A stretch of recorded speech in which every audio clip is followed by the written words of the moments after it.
आप सभी देख रहे हैं पंजाब केसरी टीवी और मैं हूं आपके साथ पारुल दुबे। जिस तरह से भद्रवाह के अंदर लवेंडर की खेती जो है वो करवाई गई थी, जी बिल्कुल आपको बता दें कि लवेंडर की खेती लगभग 10 साल पहले जो है वो इसकी शुरुआत की गई थी और केंद्रीय मंत्री डॉक्टर जितेंद्र सिंह की तरफ से जो है इसकी जो है वो नींव रखी गई थी। फिलहाल पूरे भारतवर्ष के अंदर जो है वो लैंड ऑफ लवेंडर के नाम से डोडा डिस्ट्रिक्ट को नवाजा गया था, लेकिन उस समय भद्रवाह के फार्मर्स ने काफ़ी ज़्यादा जो है वो मुनाफा कमाया था, लेकिन अब कुछ सालों से जो है वो मुश्किल का सामना करना पड़ रहा है। हमारे साथ इस समय डोडा के अंदर जो लवेंडर की खेती करते हैं वो फार्मर्स हमारे साथ हैं। इन्हीं से पूरा मामला जानेंगे, आखिरकार पहले के समय में जो मुनाफा कमाया गया था लेकिन अब आखिरकार किन चीज़ों का मुश्किल का सामना करना पड़ रहा है। मैं आपका नाम जानना चाहूँगा। मेरा नाम किरण देवी है। हम भी लवेंडर के फार्मर हैं। सबसे पहले हम तो अपने खेतों में मक्की या घास कुछ और ऐसी फसल लगाते थे तो उसका हमें ज़्यादा फ़ायदा होता नहीं था, लेकिन जब से लवेंडर आया था तो हमने भी ट्राई किया। तो जब हमने लगाया, उसके फूल खिले, हमने आगे दिए तो बहुत उसमें मतलब फ़ायदा हुआ था।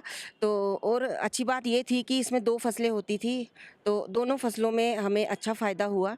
तो बहुत सर्कल अच्छा चल रहा था। सारे फार्मर्स खुश थे कि घर बैठे ही हमारा जो अच्छा कारोबार जो है वो चल पड़ा है।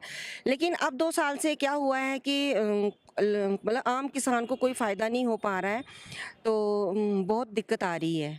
तो क्या लग रहा है आपको कि जिस तरह से सरकार की तरफ से जो है वो पहले मदद तो पूरी की गई, ट्रेनिंग्स आपकी पूरी हुई, अब क्या ऐसी वजह है जिस वजह से आपकी लवेंडर की खेती जो है वो बिक नहीं पा रही? वही सर, बात रही ट्रेनिंग की, हमें बहुत सारी ट्रेनिंग जो है वो करवाई गई हैं, कैसे हम लवेंडर लगाएं या उनका ख्याल रखें। तो अब उसका फ़ायदा कम हो रहा है। अब वजह क्या है वो हम खुद भी नहीं हमें भी नहीं पता चला है। लेकिन हम यही अपील करना चाहते हैं सबसे कि जो भी वजह होगी उसका कुछ समाधान निकाला जाए, तो आम किसान जो परेशान है उसको इस परेशानी से बाहर निकाला जाए और दोबारा से जैसे फ़ायदा पहले हुआ था वैसा ही आम किसान को फ़ायदा हो। चलिए, आपका नाम? मेरा नाम भारत भूषण है। कहाँ से हैं आप? मैं लेरोत गांव से मैं लेरोत गांव का रहने वाला हूँ। जी, आप भी लवेंडर की खेती करते हैं? जी हाँ, देखिए सबसे पहले मैंने ही इसकी शुरुआत की थी 2010 में, 14 साल पहले। तो 2016 में मेरा इंटरेक्ट प्रधानमंत्री मोदी जी के साथ भी हुआ था और 2020 में मुझे दिल्ली में इनोवेटिव फार्मर अवार्ड भी मिला था लवेंडर के लिए, क्योंकि मैंने काफ़ी लोगों को अपने साथ जोड़ा। अब हमारे यहाँ डोडा भद्रवाह में जितने भी किसान हैं उनको हमने ही मोटिवेट करके इस खेती के साथ जोड़ा।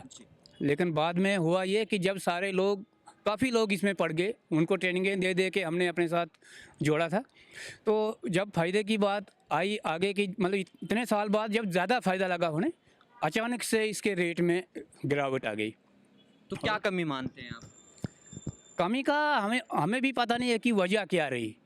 सुनने में है कि फॉरेन कंट्रीज से जो ऑयल आ रहा है तो वो सस्ते रेट में मिल रहा है, लेकिन हमारा जो यहाँ का ऑयल है उसकी क्वालिटी बहुत बढ़िया है। बाहर वाले की ऐसी नहीं है, लेकिन अब लेने वालों की मर्ज़ी है कि उन्होंने कौन सा लेना है कौन सा नहीं। तो पहले जो आपके बीच में रिटेलर होता था या डिस्ट्रीब्यूटर होता था जो आपसे खरीदारी करता था उससे आपकी, वो सरकार के द्वारा की जाती है या वो प्राइवेटली होती थी? नहीं, वो तो प्राइवेट होती थी। सरकार खाली हमारे फ़ोन नंबर उनके साथ शेयर करते थे और हमारा जो ऑयल है तो वो लोग खरीदते थे। तो अब यही 2 साल हुए हैं। तो सरकार से क्या उम्मीद करते हैं आप और आने वाले बजट में क्या चाहते हैं? आने वाले बजट में हम यही चाहते हैं कि किसानों के लिए कोई नया पैकेज लेके आएँ ताकि किसानों को फ़ायदा हो। चलिए, आपका नाम जानना चाहूँगा। जी, मेरा नाम कैलाश सिंह जी। है और मैं भी भाड़ा गांव से बिलोंग करता हूँ। जी। तो हम भी पिछले 10 सालों से, जैसे कि भारत भूषण जी ने कहा कि हम इनके साथ जुड़े हुए हैं